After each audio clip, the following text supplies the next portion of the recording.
უნდა აუხსნათ განსაკუთრებით ხო ხალხს, რომელსაც თავისი გასჭიროებია, სრულიად ისეთი ადეკვატურია ეს გამოთქმა. ხალხს თავისი გასჭიროებია და ეხლა ოქროსაწმისის ციფრულ ბემაზე, რა ქვია, რეგენერაციაზე არ იფიქრებს ის, მაგრამ ვიღაცამ უნდა იფიქროს.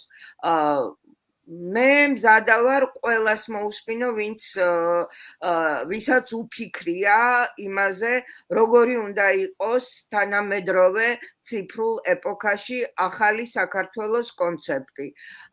მოკლედ, ჩემი წარმოდგენით იმ ახალი საქართველოს მთავარი სლოგანი, რომელიც მე ეხლა ჩემ თავში დევს, არის ასეთი: ცოდნა ჩვენი ძალაა, კულტურა ჩვენი კოდია.